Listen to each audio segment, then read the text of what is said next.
Mindset itu semacam profil intelektual, profil berpikir kita. Jadi mindset itu sikap, keyakinan, asumsi yang mendasari cara pandang kita terhadap dunia dan diri kita. Ini namanya mindset. Setiap orang pasti punya mindset sendiri, punya struktur dan cara pandang sendiri. Jadi kalau ada orang bilang, ayolah berpikir yang rasional, ayolah berpikir yang kritis.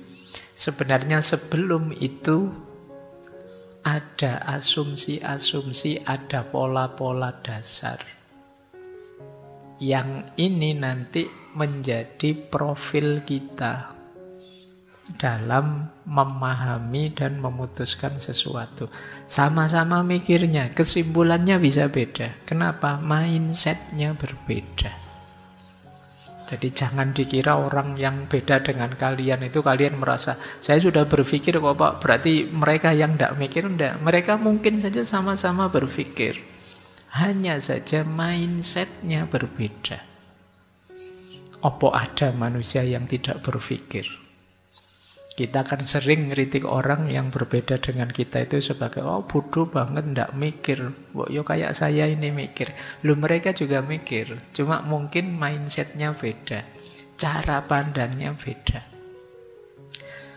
Mungkin teman-teman ingat dulu kita pernah belajar seorang filosof Yunani namanya Heraklitos. Beliau punya kalimat menarik. Ethos anthropoi daimon. Ethos itu karakter, antropoi manusia. Karakter manusia itu mengikuti daimonnya.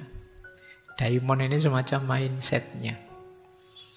Kemudian beliau mengilustrasikan kalau mindsetnya, sederhananya begitu ya kalimat selanjutnya. Kalau mindsetnya seperti lalat, ya sampah akan lebih menarik daripada emas. Jadi kalau cara berpikirmu seperti lalat, ya kamu lihat sampah lebih tergiur daripada lihat emas. Kalau cara berpikirmu di redaksi selanjutnya seperti babi, lumpur akan lebih menarik daripada air bersih. Jadi ini yang disebut mindset. Jadi kadang-kadang orang itu ya sama-sama mikir, cuma dengan mindset yang berbeda, kesimpulannya bisa berbeda. Orang yang tipe lalat tadi, kamu kasih sampah seneng, dikasih emas moh. Nah misalnya ada yang tipe anak kecil misalnya, dikasih uang banyak tidak mau. Maunya uang yang gambarnya menarik misalnya. Ini sama kayak kalian waktu besar ini, itu yang disebut mindset. Coba kalian tipe apa sih? Di tipemu itu nanti akan kelihatan caramu memahami hidup, caramu memahami dunia ini. Itu Heraklitos untuk memudahkan kita memahami apa itu mindset. Coba kalian cek ya. Yang paling menarik dalam hidupmu apa? Ketika kalian melihat sesuatu, pertama-tama yang muncul di kepalamu apa? Itu biasanya berhubungan dengan mindset. Coba kalian cek. Kalian seneng ngaji filsafat ini, coba apanya? Ramenya, materinya, saya yang membawakan, atau wah ini banyak lawan jenis yang ikut hadir juga, atau itu biasanya berhubungan dengan mindsetmu. Kalau urusan reasoningnya kalian bisa bikin belakangan, tapi mindsetmu yang duluan membunyikan. Kalau tadi fokusmu ke lawan jenis, begitu nyampe sini, wah perempuannya sedikit sekarang, bisa begitu kesimpulanmu. Yang kamu lihat itunya. Atau kalau mindsetmu rame dan tidak rame, begitu ke sini, kok sedikit sekarang, tidak terlalu rame, terus kamu tidak tertarik lagi. Itu mindset. Ya nanti argumen bisa kamu bikin di belakang. Baik, jadi semoga sudah tergambar ya yang dimaksud mindset itu apa. Jadi struktur pikiran kita. Mindset mempengaruhi cara kita memandang, cara kita menghadapi tantangan, membuat keputusan, bereaksi terhadap keberhasilan atau kegagalan. Kalau gagal seperti apa, kalau sukses seperti apa, itu ya tergantung mindsetnya. Ada orang yang gagal sedikit saja merasa hidupnya hancur, ada orang yang gagal bolak-balik masih bisa bangkit lagi. Itu mindset. Jadi maka hidupmu sebenarnya banyak tergantung di mindset ini. Berhubungan dengan pertumbuhan kita, ketahanan kita, cara kita melihat sesuatu. Di situ saya sebut mindset itu berhubungan dengan titik pandang, cara pandang, dan sudut pandang kita. Titik pandang itu misalnya HP ini, saya lihat apanya. Oh, cuma saya lihat casingnya saja, atau saya lihat LCD-nya saja, atau saya lihat harganya saja, atau ini namanya titik pandang. Kalau cara pandang, cara saya mendekati HP ini sebagai seorang pemakai, atau sebagai seorang penjual, atau sebagai seorang yang ingin disenangkan oleh HP ini, atau ini namanya cara pandang. Kalau sudut pandang, dari sisi mana kamu melihatnya? Nah, sudut pandang itu misalnya, kalau dari sisi saya, laptop ini warnanya biru, tapi dari sisi kalian, laptop ini warnanya hitam. Itu namanya beda sudut pandang. Sama-sama lihat laptop ini sih. Dari ngaji yang banyak lihat laptopnya, cuma yang dilihat dari sudut pandang kalian dia hitam, dari sudut pandang saya dia biru. Kadang-kadang kita sering rame, gegeran hanya gara-gara ini. Beda sudut pandang. Jadi saya lihat sendiri warnanya biru, hakul yakin biru. Terus yang sana bilang, loh saya juga lihat sendiri, hakul yakin hitam.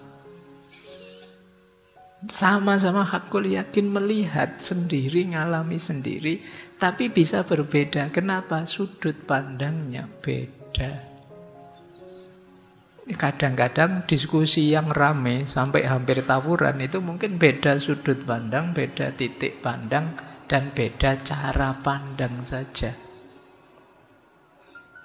Jadi mindsetnya ternyata orang beda-beda. Nah itu pentingnya ya, di antara nanti kita mengenali diri kita, coba kita cek kita itu orang yang cara mikirnya seperti apa.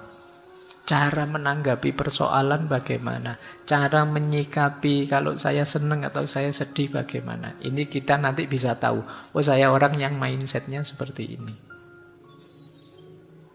Kan di medsos itu kan bertaburan, kadang-kadang kan orang nuduh orang, oh kamu dikit-dikit agama. Ya mungkin dia mindsetnya beda dengan kita, yang dikit-dikit uang misalnya. Sama-sama dikit-dikit, kalimat dikit-dikit itu menunjukkan ada pola. Jadi ada struktur. Kita nuduh orang lain, sebenarnya kita juga punya. Baik, kita lanjutkan. Nah, mindset inilah nanti yang membentuk dunia kita dan pengalaman kita. Indonesia ini penuh harapan, opo Indonesia ini sebentar lagi hancur, itu banyak tergantung mindset kita. Jadi perdebatan macam-macam di medsos itu biasanya tergantung mindsetnya masing-masing. Ini yang mungkin penting ya hari ini kita sadari bahwa oh ternyata memang orang itu bisa beda-beda. Baik, nanti kita lihat jenis-jenisnya mindset apa saja, pattern pola-polanya apa saja, cara membentuknya bagaimana di akhir-akhir ya. Kita lanjutkan. Ada beberapa quotes dulu untuk menegaskan di mana pentingnya struktur berpikir yang kita kenal sebagai mindset tadi. Saya awali dari quotes ini dulu pernah kita kutip. Kalau tidak salah ya, saya lupa di sesi apa. Jadi, what you think, you become. What you feel, you attract.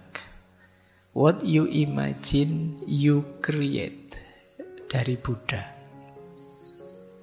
Apa yang engkau pikirkan, seperti itulah nanti engkau menjadi. Kalau kalian tiap hari mikirnya uang, terus ke situ kamu akan bergerak dan membentuk dirimu. Kalau tiap hari kamu mikir pacar terus, ya ke situ juga kamu membentuk dirimu. Akhirnya tiap hari dandan, tiap hari pamer, tiap hari selfie, di filter biar dipuji dan lain sebagainya. Karena fokusmu ke situ. What you think you become. Kemudian what you feel you attract. Apa yang kamu rasakan, kamu akan tertarik ke situ. Ini nanti berhubungan minggu depan banyak berhubungan dengan passion. Dan yang ketiga, what you imagine you create. Apa yang engkau bayangkan, itulah nanti yang mendorongmu berkreativitas. Kalian membayangkan, enak ya kalau ngaji itu duduk sih tapi ada sendenannya, terus muncul ide, gimana kalau kursi yang bisa, akhirnya muncul kursi seperti ini, ada sendenannya, ada idenya. Ini kan awalnya imajinasi. Laptop ini awalnya hasil imajinasi, HP ini awalnya hasil imajinasi, mikrofon hasil imajinasi.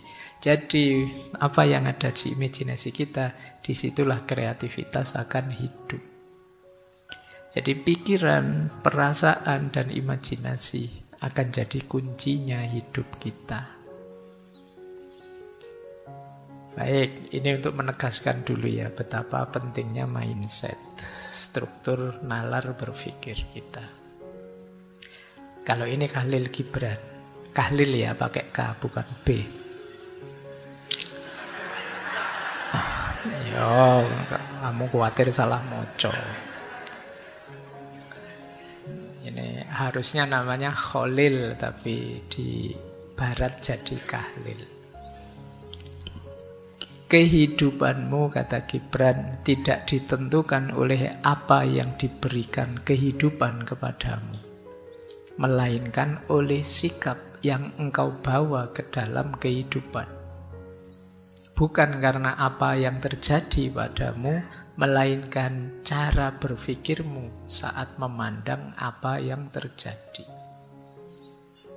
Ini kan sering saya contohkan, peristiwanya mungkin sama. Yang membuat ini jadi peristiwa menyedihkan atau peristiwa menyenangkan, itu responmu. Jadi ini lucu atau tragedi, itu responmu. Kamu minum gelasnya ketendang terus jatuh. Bagi kamu yang gelasnya jatuh itu tragedi. Bagi temanmu itu lucu, maka mereka tertawa. Momennya sama, tapi caramu merespon berbeda, maknanya bisa jauh berbeda. Yang datang ke sini refreshing pasti mendapatkan hal yang berbeda dengan yang datang ke sini inginnya belajar.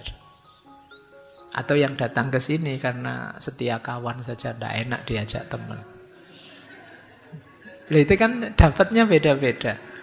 Yang setia kawan nanti dapatnya tambah akrab dengan temannya. Yang nyari refreshing pulang dari sini seger. Yang niatnya belajar pulang dari sini dapat ilmu. Momennya sama, peristiwanya sama. Tapi caramu membaca dan merespon membuat buahnya bisa beda-beda. Jadi hidup ini ternyata tidak semata tentang apa yang terjadi, tapi lebih banyak tentang bagaimana respon kita, tanggapan kita terhadap apa yang terjadi. Kalau kalian anggap ini anugerah, bisa jadi anugerah, tapi bagi yang lain mungkin dianggap bencana, ya beneran jadi bencana. Kuliah itu anugerah apa bencana? Bisa saja kemarin Pak, waktu masuk awal-awal saya anggap anugerah Pak. Tapi sekarang kuliah 2-3 minggu berat sekali Pak, jadi terus jadi bencana. Itu manusia. Jadi ternyata tanggapanmu terhadap hidup ini jadi kunci.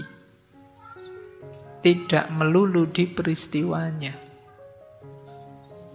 Jauh dari orang tua, positif apa negatif? Itu lagi-lagi tanggapanmu. Bagi yang lain, alhamdulillah Pak, jauh dari orang tua, bebas saya Pak sekarang. Kemarin opo-opo diawasi. Bagi yang lain, wah sedih saya Pak, jauh dari orang tua. Padahal orang tua itu jalan ke surga loh Pak. Kayamu gitu. Jadi ternyata kita itu tergantung mindset kita. Makanya kadang-kadang kalau saya ditanya, Pak, gimana Pak untuk mengatasi kesedihan, mengatasi masalah dengan cepat? Yuk, geser saja mindsetmu. Yang kamu anggap masalah ternyata bisa saja kamu bunyikan anugerah atau tantangan atau kesempatan untuk jadi lebih baik dan lain sebagainya. Makanya ini sebenarnya senjata yang sangat hebat untuk kalian jadi maju, atau bisa juga membuat kalian jadi mundur. Kalau mindsetmu meleset keliru ya jadi masalah. Hadis qudsi ini mungkin sering kalian dengar. Ana inda dhonni abdi bi falyadhunna bi masya'a. Aku sesuai persangkaan hambaku kepadaku, maka silahkan mereka dengan anggapannya masing-masing sesuai yang diinginkan tentang aku. Ini Allah. Jadi ternyata Allah juga menunjukkan bahwa kita ini punya kuasa untuk menabur anggapan. Kalau di syarah-syarahnya hadis sih, kalau kalian menganggap Allah itu Maha Pengampun, ya akan diampuni dosa-dosamu. Sebaliknya kalau kalian, enggak, saya wis neraka, saya ini, ya inda dzanni abdi. Kamu nganggapnya begitu, ya itu yang terjadi. Wah, saya ini sudah rusak Pak, sudah hancur Pak, sudah tidak ada celah lagi saya bisa bahagia. Ya itulah yang terjadi. Wong kamu sendiri minta begitu. Apa tidak bisa Allah dari kamu sangat bawah jadi sangat tinggi? Bisa, cuma kamu sendiri mintanya begitu. Kamu sendiri merasa, Pak, saya tidak pantas Pak, terlalu tinggi, saya tidak mungkin Pak bisa sukses. Nah kamu sendiri mindsetnya begitu. Sama seperti lalat tadi. Meskipun Allah ngasih emas yang berharga luar biasa, tetap kamu milih sampah. Kenapa? Mindsetmu. Makanya ya monggo saja kata Allah, manusia punya karakter, oleh Allah dianugerahi keistimewaan bisa milih, mukhayyar. Kalian itu mau sangat patuh bisa, mau ingkar juga bisa. Penuh harapan bisa, putus asa juga bisa. Ya, kamu milih putus asa, ya rasakan sendiri efeknya. Kamu milih penuh semangat, rasakan sendiri efeknya. Ana inda dzanni abdi bi. Kadang-kadang kita yang bikin ruwet hidup kita sendiri. Kita menafsirkan Allah secara sangat susah dan kita kesusahan sendiri. Menurut saya tidak mungkin Pak Allah mengampuni saya itu. Ya itu yang terjadi. Tafsirmu sendiri. Sering dulu ya saya ilustrasikan bagaimana kadang-kadang kita itu minta pada Allah, tapi kita sendiri tidak terlalu yakin doa kita dikabulkan. Ya Allah, ya inda dzanni abdi bi. Allah datang sejauh keyakinanmu. Kalau keyakinanmu hanya setengah, ya Allah datangnya setengah. Ya Allah, semoga nanti saya lulus kuliah ini cum laude. Tapi apa bisa ya saya cum laude? Wong yo aku iki ndak pinter aku itu. Ya kamu sendiri yang mementahkan doamu. Semoga saya nanti kaya raya, punya istri cantik, punya jabatan tinggi, punya mobil banyak, punya rumah banyak. Terus kamu mikir sendiri, tapi aku kuliah UIN. Bisa ndak ya kaya raya? Bisa ndak ya dapat karir gitu? Kamu sendiri yang mementahkan doamu. Ya Allah, ana inda dzanni abdi bi. Kalau yakinmu setengah, ya Allah datangnya setengah. Kalau kamu yakinmu tinggal 1/4, ya jadi 1/4. Makanya kadang-kadang ada yang tanya, Pak, para kiai, para ulama itu kalau berdoa kok ampuh ya Pak. Ya karena mereka keyakinannya mungkin 100%. Kadang-kadang doa simpel-simpel saja ya. Zaman dulu bahkan para wali songo itu ya kadang pakai bahasa Jawa, tidak harus pakai bahasa Arab. Dan dikabulkan oleh Allah. Kenapa? Kemantapan hatinya. Kita yang lebih sering ragu. Wong kita dibilang, nanti 2045 Indonesia emas. Alah Pak, emas gimana?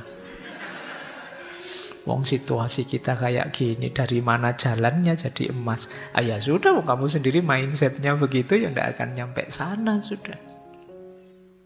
Kalau kamu pesimis ya tidak akan sampai ke sana. Wong pelakunya kalian kok, dan kalian tidak percaya diri ya tidak akan nyampe. Nah, itu yang dimaksud ya, ana inda dzanni abdi bi. Ternyata ini mindset, cara berpikir kita. Baik, kita lanjutkan. Ini saya bawa beberapa lagi yang quote menarik. Yang pertama dari Henry Ford. Whether you think you can or you think you can't, you're right. Apakah engkau anggap dirimu mampu atau engkau anggap dirimu tidak mampu, engkau benar. Saya tidak bisa Pak. Ya sudah, berarti kamu tidak bisa, benar. Saya insya Allah bisa Pak. Siap, berarti kamu bisa, ayo. Suka-suka kamu lah. Kamu mau bilang kamu bisa atau tidak bisa, sama-sama kamu benar. Kalau kamu bilang kamu tidak bisa, berarti kamu akan mandek dan tidak melakukan apa-apa. Ya memang benar, selesai. Dan kalau kamu bilang bisa, berarti kamu akan serius, berusaha, berupaya, dan kamu akan sukses. Jadi itu mindset. Dilanjutkan oleh Franklin Roosevelt. Kata Roosevelt, the only limit to our realization of tomorrow is our thought of today.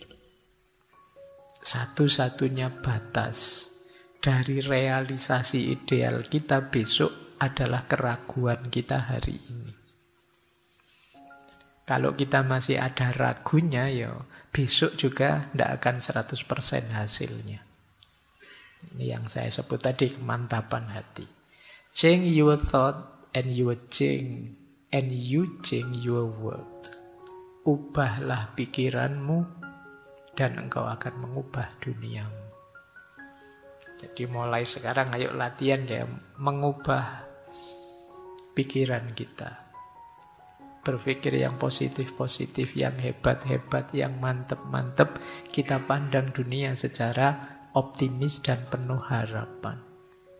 Jangan mau didistraksi, dialihkan pikiranmu untuk serba stres, serba pesimis, serba tidak punya harapan. Karena semuanya tidak tergantung di luar dirimu, tapi tergantung di dalam dirimu. Kadang-kadang kan kamu kan tergoda untuk mengalir bersama kegelisahan-kegelisahan, stres yang dialami banyak orang. Nanti kita jelaskan itu di Herd Instinct. Tapi pertama-tama yuk kita bereskan diri kita. Baik, saya ingatkan dulu sebentar. Dulu pernah kita membahas the law of attraction.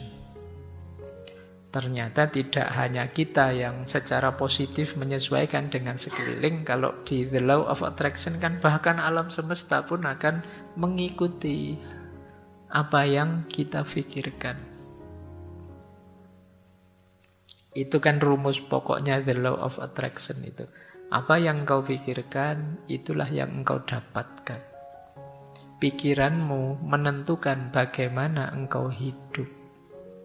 Pikiran yang negatif menghasilkan hidup yang negatif, pikiran yang positif menghasilkan hidup yang positif. Jadi kalau engkau positif, hidupmu pasti positif. Kalau mindsetmu negatif, ya hidupmu negatif. Apa yang kau pikirkan itu yang kau dapatkan. Tak kasih contoh ya. Tadi kalian yang kesini niatnya nyari wawasan baru apa? Nyari pikiran-pikiran filosofis baru, ya kalian akan, ini ada ide baru nih, ada gagasan baru nih, itu yang kamu ambil. Meskipun di sana banyak yang cakep-cakep, yang itu tidak jadi pikiranmu. Tapi kalau kamu yang nyari yang cakep-cakep, sebagus apapun gagasan berseliweran di sekelilingmu, akan kamu lewatkan. Kenapa? Kamu fokus nyari yang cakep, yaitu yang kamu dapat. Jadi apa yang kamu pikirkan, itu yang kamu dapatkan. Loh, yang lain kan juga ada. Ya, yang lain ada, tapi kan tidak jadi perhatianmu. Misalnya ya, kamu nyari HP-mu hilang, ketelengsut di ruangan ini. Itu kan ada apa saja selain HP kan tidak jadi perhatian. Yang jadi perhatianmu ya HP-nya saja. Ada kopinya temanmu, ada temanmu garuk-garuk, ada temanmu menguap, ada temanmu selonjor, itu kan peduli amat. Kamu hanya nyari HP-mu. Jadi apa yang kamu pikirkan, yaitu yang kamu dapatkan. Itu sederhananya the law of attraction.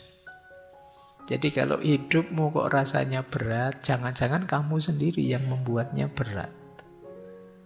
Kok rasanya susah, jangan-jangan kita sendiri yang bikin rumit, bikin ruwet. Seperti dulu kata-kata Konfusius itu, manusia adalah makhluk yang membuat segala yang sederhana jadi rumit. Sekedar nyari warung saja untuk makan itu bisa diskusi panjang. Di sini ya, Anda enak sambil jalan. Sini aja yuk, nanti dulu siapa tahu ada. Terus akhirnya ndak makan-makan. Terus kadang, wah tadi lebih enak, ya terlanjur sampai sini kok. Terus itu kan kita bikin ruwet hal yang simple.